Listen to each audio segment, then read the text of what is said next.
We're with Eastern Connecticut head men's soccer coach Greg DeVito. The Warriors getting ready for their season opener this weekend. Greg, your fifth season. How did preseason go? Preseason was a little challenging with the storm, missing a few days, missing both our scrimmages. So I think it's going to be a challenge going into the weekend, not having played a scrimmage and really only had 6 or 7 days to get ready with the interruption for the hurricane this past week. Overall, though, players came back in good shape, and we look pretty good. It's just tough to tell that we haven't really played live competition other than ourselves. You've got a lot of letter winners coming back, 18, and you have, of the people that started your NCAA tournament game, you have all of them, all but one of them back. So if you're ever going to have a preseason where it got cut short because of the tornado, this would probably want to be it, right, with the veteran team? Yeah, we have all our starters back, and we have some pretty good newcomers to add to that group as well. So we feel like we have a little more depth than we had last year, and I guess if going into it's not a great best case scenario going into the first regular season tournament this weekend, not having scrimmaged or done anything like that. But I guess if you had to do it, this would be the group to do it with. Talk about a couple of your top players. You, like we said, you virtually have everybody back from last year. Who are some of the people that we're going to be looking at this year, offensively and defensively?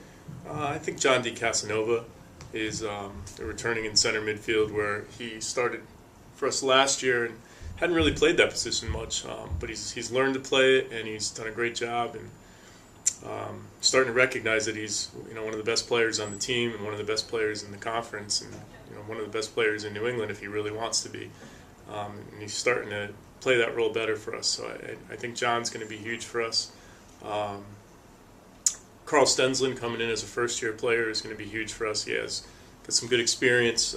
He's played at a high level in club. He's started for Division I Quinnipiac. I think Carl's going to step right in and make an immediate positive impact for us.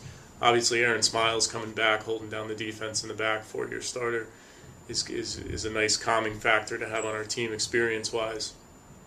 Yeah, we have some very talented players. We obviously have a lot of experience with all New England and all of our all-conference players coming back, so the list kind of goes on. But I would say that those three players and having great goalkeeping with Carl again, for his fourth year starting is going to be a big part of the team, and I think we'll be able to score some goals as well.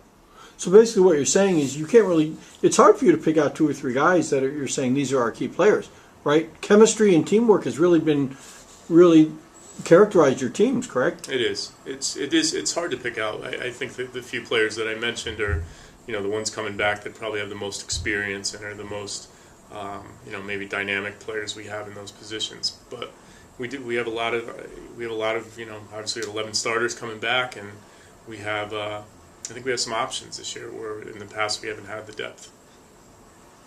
Injuries really played a large role last year, but you had to be happy with the way the team rallied. I mean, you had a lot of people out, and you were putting people in different positions, and they responded very well. Yeah, and I think that helps us out this year as well, because it just sort of adds to the experience factor. And the 18 guys that are coming back, most of them have played. It's not like they sat and watched last year, so they got some minutes here and there, and they have their own experiences, which again kind of adds to that team chemistry, I think, as well. You guys had a disappointing Little East Conference tournament, but you bounced back right away. You had to be happy with the way the team finished, winning an NCAA game, and then playing a team that went to the national semifinals, Bowdoin, to a 2-1 game. Were you happy with the postseason effort? Yeah, I think I was. It's hard to say you're happy with a loss, but I was pretty pleased with the way the guys responded and going up to Bowdoin and playing them on their field and giving them a competitive match and having our chances to maybe even make that game a little bit closer. The conference tournament was disappointing, but once the game gets to penalties, it's anybody's game, and we probably had our chances in that game as well as they did to win the game in regulation. And 5-4 in penalties is a tough one to swallow, but once it gets to that point, there's not a lot you can do about it. Anything you look at from last year's team and say, I think we need to do this a little bit better this year? Any particular area, or even if it's an intangible? I think from last year's team, we felt like we had a couple of holes where we feel like we filled those holes in central midfield. with Carl Stensland, with Sean Collins being another year older and having a little more experience. We finally found a left-footed player to play on the left side who's going to be not only a very good defensive player but also a good attacking player in Chris Justina. And those were probably our two big things that we really needed to improve upon. And I think with new players and with Sean having another year under his belt, Nate Mosin stepping up and being able to play in the back is going to help us fill those two areas where we really needed to get a little bit better at. Last question, Greg. You talked about the preseason being cut a little bit short. You go up to St. Lawrence. You play St. Lawrence on the second day. They're ranked number 22.